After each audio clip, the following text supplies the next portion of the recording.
जैसा हमने देखा है, जिन शब्दों का आकृतिक जागरूकता में उपयोग होता है, जो विषय हम सीख चुके हैं, उनका हम हमारे दैनिक जीवन में उपयोग करते हैं। जैसे अंदर बाहर, ऊपर नीचे, इन शब्दों का प्रयोग करने पर बच्चों को समझ आ जाना चाहिए।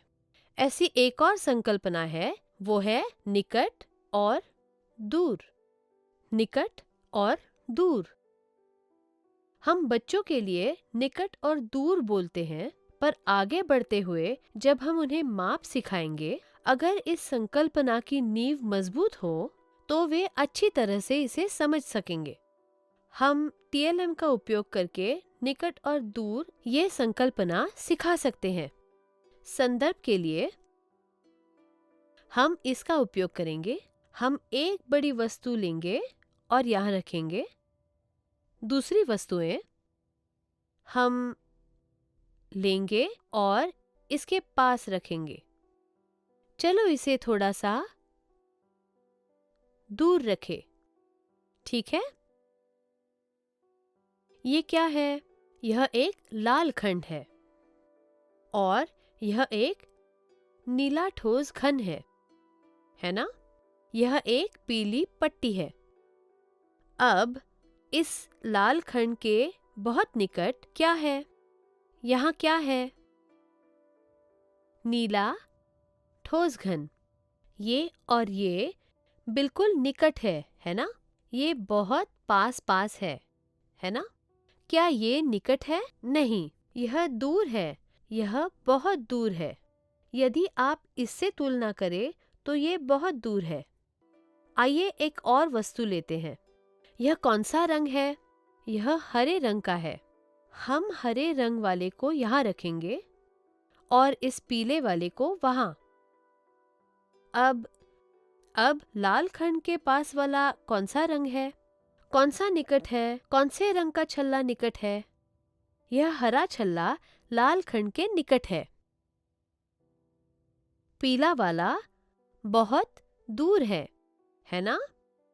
अब पीला छल्ला कहेगा, मैं इतना दूर क्यों हूँ? मैं भी निकट जाऊंगा। टिंग टिंग टिंग टिंग। बच्चों के साथ खेले, है ना? अब दोनों छल्ले कहाँ हैं? दोनों छल्ले लाल खंड के बिल्कुल निकट है। इसी तरह आप बच्चों के लिए विभिन्न गतिविधियां कर सकते हैं। आप इन सामग्रियों या किसी भी अन्य टीएलएम का उपयोग कर सकते हैं।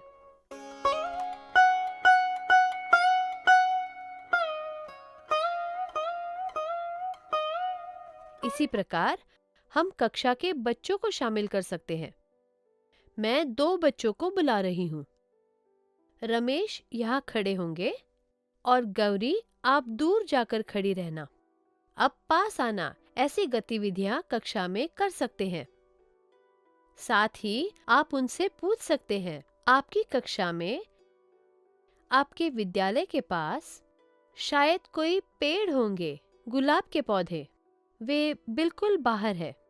नारियल का पेड़ दूरी पर है।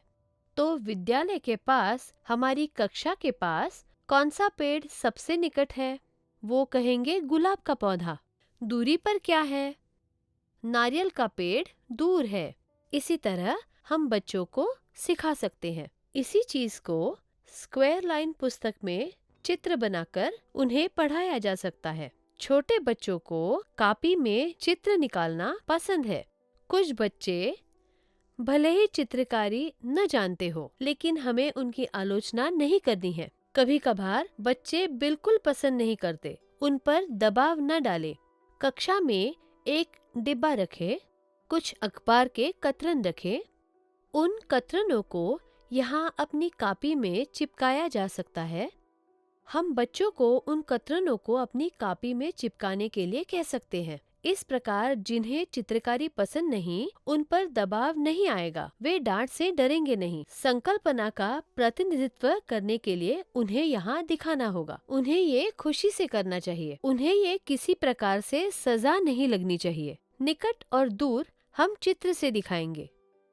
हम क्या बनाएंगे? कोई भी वस्तु। कोई घर। क्या हम किसी घर का चित्र बनाते हैं?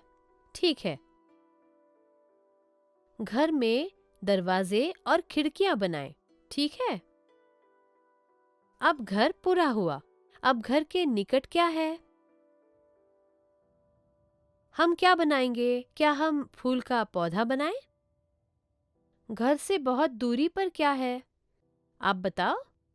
नारियल के पेड़ बहुत दूरी पर है। पहाड़ियाँ भी बहुत दूर है। नहीं तो?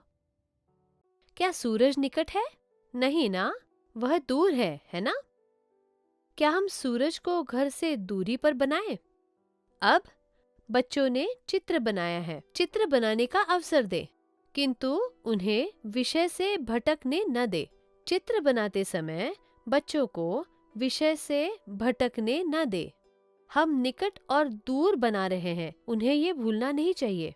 शिक्षकों ने मुझे चित्र बनाने को कहा तो मैं जो चाहूं बनाऊं, ऐसा नहीं करना चाहिए। उन्हें प्यार से सिखाना चाहिए। उनसे इसका स्पष्टीकरण ले। व्याख्या करते समय बच्चे बहुत उत्साही होंगे, इसलिए शिक्षकों के लिए उनका मूल्यांकन करना आसान होगा। क्या उन्होंने संकल्पना समझी है? ये क्या है? यह एक घर है।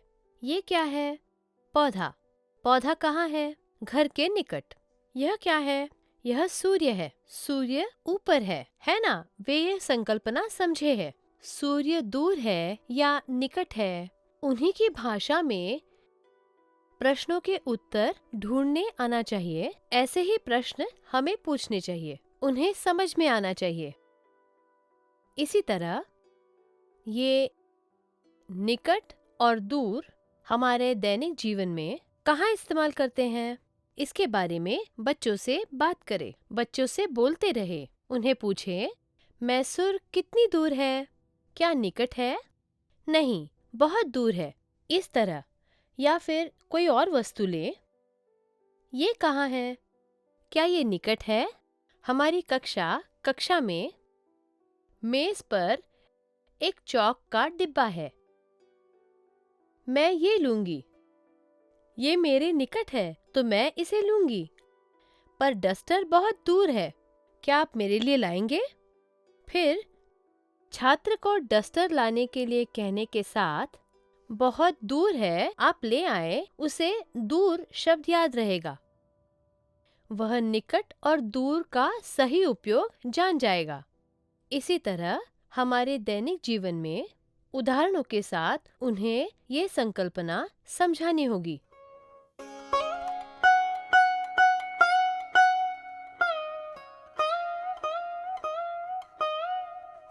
अब अगली संकल्पना हम सीखने वाले हैं लंबी और छोटी।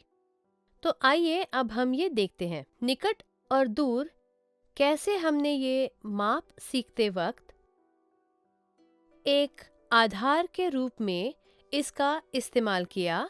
इसी तरह लंबे छोटे की संकल्पना भी माप के लिए एक आधार है। हम इसे पढ़ाने के लिए कुछ TLMs का इस्तेमाल करेंगे। अब ये लाल रंग की पट्टी कैसे लग रही है? यह लाल रंग की है। हाँ। क्या यह छोटी है? नहीं, यह लंबी है। ये लंबी पट्टी है।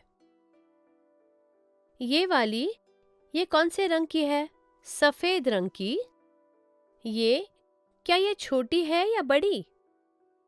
लाल की तुलना में ये छोटी है ना? यदि हम दोनों को ऐसे रखें, लाल पट्टी लंबी है, बहुत लंबी है। ये वाली छोटी है, ये बहुत छोटी है ना? ये वाली लंबी पट्टी है और ये छोटी पट्टी। अब एक और वस्तु लेते हैं। अब ये क्या है? ये कौन से रंग का है? यह एक पीला वर्क काउंटर है ना? ये पीला काउंटर, क्या ये लंबा है?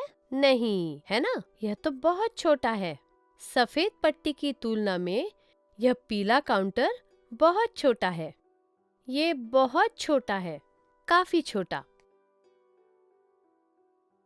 लाल पट्टी की तुलना में भी यह बहुत छोटा है। इस प्रकार लंबा और छोटा सिखाया जा सकता है। अब इसी संकल्पना को एक और TLM का उपयोग करते हुए समझे। यह एक लाल ठोस खंड है और ये एक नीला ठोस घन है, लाल खंड लंबा है और नीला घन छोटा है ना। इसी तरह ये छोटा वाला यहाँ रखते हैं। अब कौन सा लंबा है और कौन सा छोटा? लाल ठोस खंड लंबा है और ये वाला छोटा है। इसी तरह बड़े छोटे की संकल्पना को भी सिखाया जा सकता है। यह बड़ा है और ये छोटा। ये इससे बड़ा है। कौन सा बड़ा, कौन सा छोटा, ये हम सिखा सकते हैं। इसी तरह कौन सा लंबा, कौन सा छोटा सिखा सकते हैं।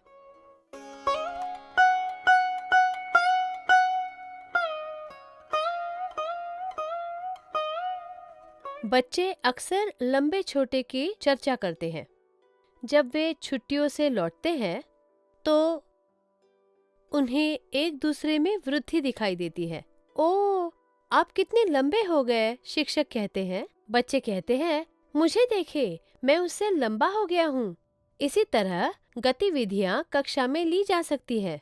किसकी पेंसिल लंबी है, कौन लंबा है, कौन छोटा है, ऐसी बच्चों की तुलना करने के बजाय शिक्षक कहे, आप अपनी पेंसिल निकालो, किसकी पेंसिल लंबी है, किसकी छोटी है, ऐसा वे पूछ सकते हैं।